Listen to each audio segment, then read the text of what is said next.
Neville Goddard's central claim, implied by the statement, "You don't need to try," is not an argument against action, effort, or discipline in ordinary life. It is a claim about the internal posture from which action arises. In his framework, trying is not a behavior, but a mental signal. It indicates that the individual experiences a gap between what is desired and what is assumed to be true. Neville describes fulfillment not as intensity or exertion, but as the absence of inner negotiation. When a state is internally accepted as real, the mind no longer strains toward it. Effort, in this sense, dissolves because there is nothing left to mentally bridge.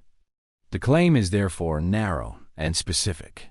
If a state is fully assumed, psychological struggle subsides. This immediately raises a question that the rest of the model attempts to answer. If effort fades at the inner level, how does experience continue to unfold at all? For Neville Goddard's model to function, a foundational assumption must be accepted. Consciousness is not a passive observer of events, but the organizing condition from which experience emerges. In this view, inner states are not responses to circumstances. They are prior conditions that shape how circumstances appear, arrange themselves, and are interpreted. This reverses the common causal sequence in which external facts generate internal reactions. Within this reversal, effort becomes unnecessary because effort presumes causation flows outward to inward. If consciousness is primary, then changing behavior without changing assumption does little at the structural level. You are asked, in this framework, to notice how assumptions operate quietly, often without deliberate awareness, and how they stabilize perception before any action occurs. The coherence of the model depends entirely on whether this inward-first causation is psychologically plausible.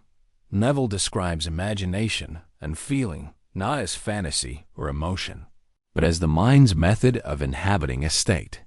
Feeling, in this context, refers to the sense of psychological reality that accompanies an accepted assumption. When an idea is merely contemplated, the mind continues to test it. When it is felt as real, the testing stops. The mechanism is simple, but strict. Whatever state feels settled is treated by the mind as factual. You are asked to observe how certainty operates internally, not as intensity, but as absence of doubt. In this framework, imagination is the faculty that allows the mind to experience a condition before external confirmation appears.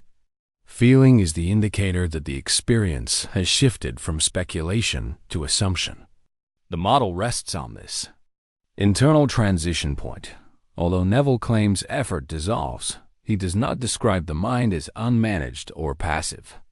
Discipline, in his system, applies to attention rather than force. Attention is repeatedly redirected away from internal contradiction and back toward the assumed state. This is not repetition meant to convince, but repetition meant to stabilize. You are asked to notice how easily attention drifts toward evidence, reassurance, or internal debate. In Neville's framework, these movements signal that assumption is incomplete. Discipline means allowing no competing inner narratives to take precedence. The mind is trained not to generate effort, but to refrain from undoing certainty. This is why the practice appears simple, but is structurally demanding. The difficulty lies not in doing more, but in interfering less. Within Neville Goddard's system, causation follows a consistent internal logic. A settled assumption determines perception. Perception organizes interpretation. Interpretation shapes response. Response becomes experience. The sequence never begins with external stimulus. Instead, it begins with an internal state that filters incoming information. Action may still occur, but it emerges as a consequence rather than a cause. You are asked to examine how often actions are driven by attempts to compensate for inner uncertainty. In this model, certainty eliminates compensatory behavior. The system does not deny physical causation. It reframes which level initiates the sequence. The coherence of the framework depends on accepting that inner conviction quietly governs behavioral and perceptual patterns before conscious choice intervenes. Neville Goddard's ideas do not appear in isolation. Across history, multiple philosophical systems have proposed that perception, belief, or inner orientation precede experience. These models differ in language and context, but they share a structural similarity. Reality is not encountered raw, but filtered through pre-existing assumptions. Neville's contribution lies in his psychological framing rather than metaphysical speculation. He describes the mechanism as experiential rather than doctrinal.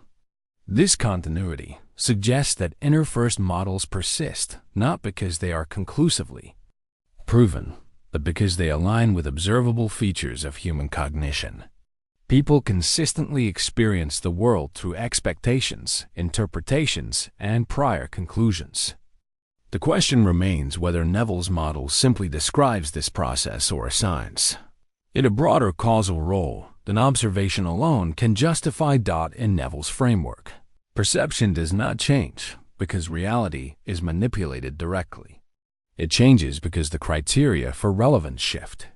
When an assumption is stabilized, the mind highlights information consistent with it and minimizes information that contradicts it. This is not described as deception, but as organization. You are asked to notice how attention already functions this way in ordinary contexts. Once a conclusion is reached, evidence appears to confirm it more readily. Neville treats this as the operational mechanism through which experience aligns with assumption. Reality, in this view, is not rewritten instantly. It is encountered through a reorganized perceptual filter that feels natural rather than imposed. Agency, as Neville defines it, does not consist in controlling events or predicting outcomes.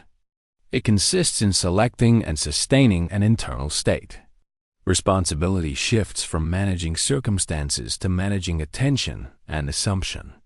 You are not asked to force results, but to recognize which states you are already occupying. Action still occurs, decisions are still made, and consequences still follow. What changes is the perceived source of movement. Agency is internal alignment rather than external manipulation. This reframing reduces the sense of struggle because effort is no longer applied at the level of outcome. The unresolved tension is how this model accommodates unpredictability without reintroducing control through effort. Neville Goddard's thought system forms a closed psychological structure. Consciousness is assumed to be causal. Assumption stabilizes perception. Effort dissolves when certainty is internalized. Discipline operates as restraint rather than force. Understanding this structure does not require agreement. It requires only clarity about how the parts relate. You are not asked to believe the claims or apply the practices. The value, at this stage, lies in recognizing the internal logic as a model of how the mind might relate inner certainty to experience. The system ends not with instruction or promise, but with cognitive stillness, an understanding of the framework without pressure to resolve it one way or another.